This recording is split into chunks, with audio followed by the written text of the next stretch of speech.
Hi, welcome to the Deep Dive, where I, the creator of the Deep End, go more in depth about each of my shows. This is Season 2, Show 6. So, starting off, you remember when I said in the last Deep Dive how that was a bit of a time crunch? This one was an extreme time crunch.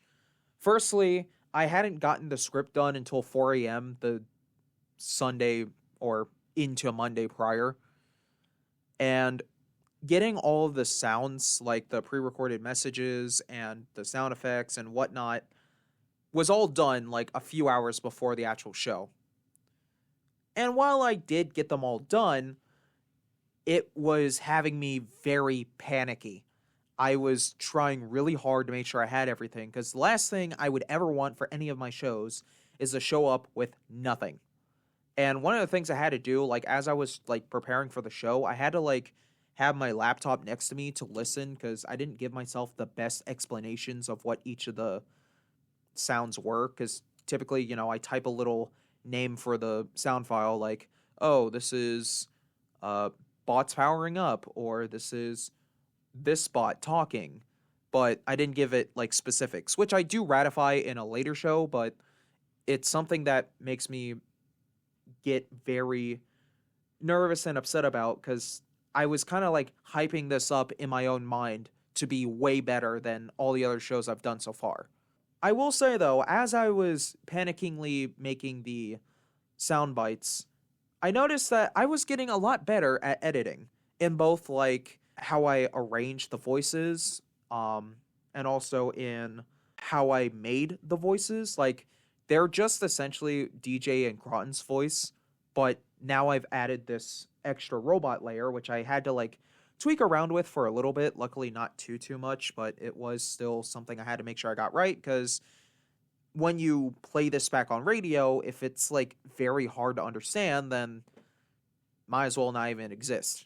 But another kind of off topic thing is the story I did is actually kind of a prequel to another story I made, not for the Deep End, but for there was this story writing contest on campus back during Halloween, and I wanted to win, so I went ahead and made a story that I felt was fitting and delivered it. And so I decided for this one, it'd be cool to make kind of like a prequel to it. So I'm actually going to, I'm pretty much going to perform the story like how I did during that night. Maybe not the exact same way, but no one was filming it, so you won't know. So here is my scary story, dubbed The Last Stop, by myself. I'm not revealing my name just yet. It's always a pain having to stay late, but someone has to get the projects done.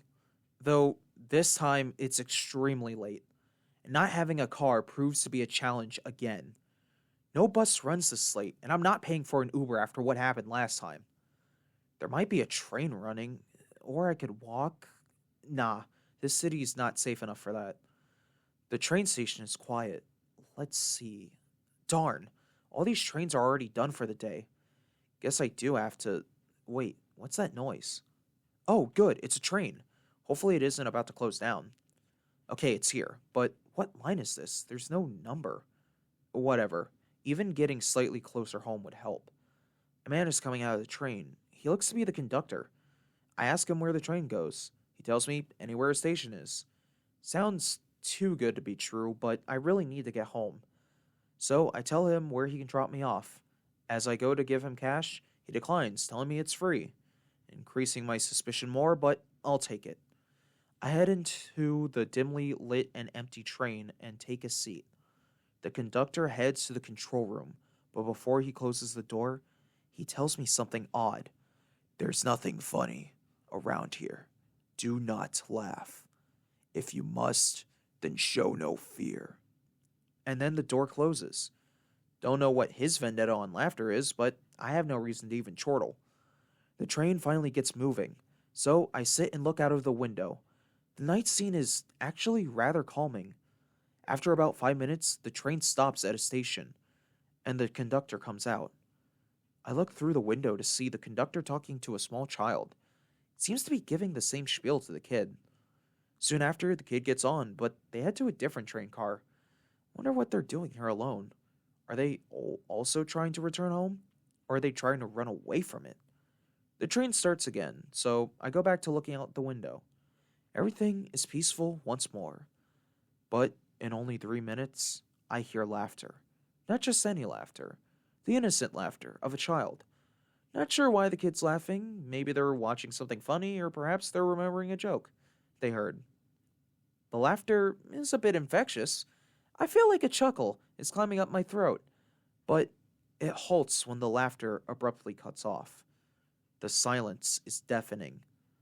I slowly look behind me to see what could have happened, but they're not there. No sign of their presence remains. The train stops again, but before the conductor heads out, I quickly report to them what had happened.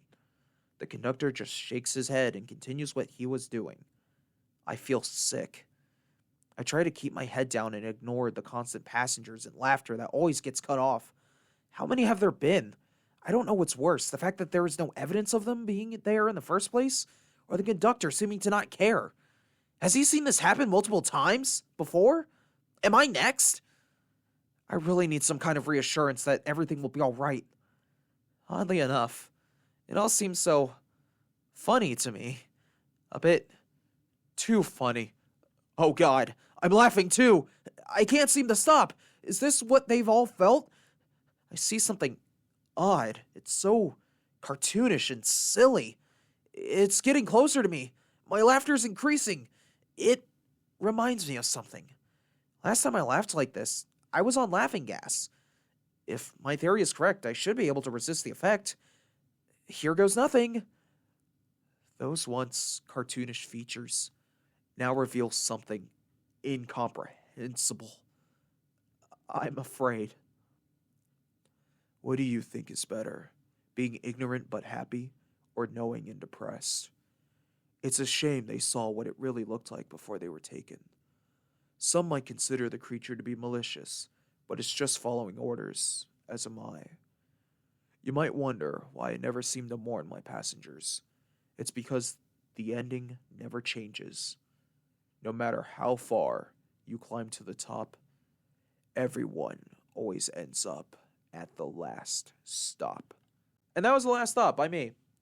If that to you sounded really amazing and should have won, well, sadly, it didn't. Turns out it was more of a popularity contest, so since I was kind of a nobody, okay, I pretty much am a nobody, but I didn't win, and at first I was bummed, but to be fair, the prize was this, like, Spirit Halloween Raven figurine plastic thing. You can kind of picture it. It wasn't supposed to be serious, but I was treating it serious, and ultimately I failed, but that is kind of why I share the story now, because it allows it to be reached out to other people than just those that were there that night. Okay, so now we're going to finally go on to performing it. So firstly, I was insanely nervous because, as I mentioned before, I had just barely got all the sounds in. I think it was going on like, I want to say 4:30 when I finally got everything in. So I was just a nervous little train wreck, but I was still trying to do my best. Unfortunately, my best came at the cost of missed sounds. Now, I think out of the plethora of sound effects that I had that time, there was only one key moment that I skipped over in the beginning, which was essentially when Al says he's going to go and ask them if they're ready or whatever. They're supposed to do like a beeping sound indicating they're all ready. Sadly, I didn't do that. I accidentally immediately pressed when they start talking, so I just kind of had to roll with it. And then there were also, kind of like before, a few times where I accidentally play a sound early or accidentally play a sound twice when I wasn't supposed to. And it's a lot harder to do with a pre-recorded message than it is my own voice.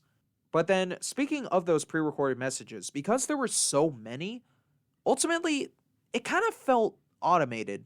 Like, after I did the show, I was kind of toying with the idea of just pre-recording everything, like, the day prior or whatever. That way I can add in sound effects exactly when I want them and stuff like that. But that, to me, kind of takes away the whole point.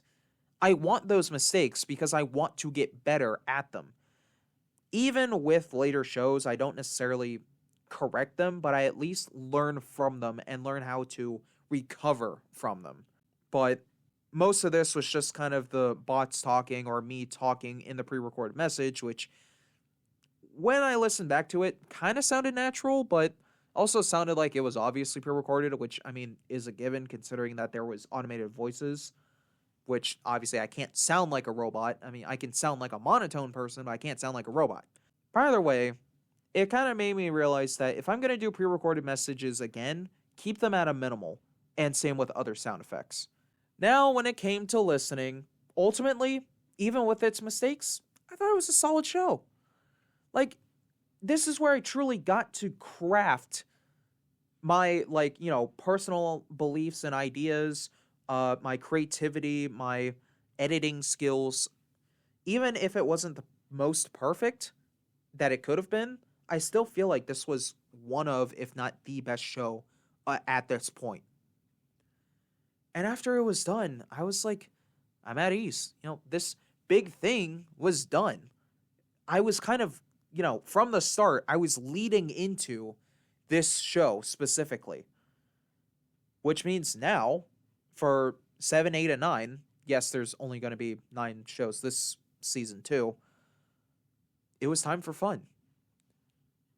The shows later, they're not as much about this, Owl's character development as they were just having fun. Owl is now, integrated into the Deep End. He is now a character of this world, just as much as DJ, Croton, and Xander are. And with that, we've come to the end. So if there was something you wanted me to go more in depth about, or if you had questions on something I said or didn't say, then feel free to drop it down into the comments, and I will try to answer it as quickly as possible. And with that, you have yourself a great day.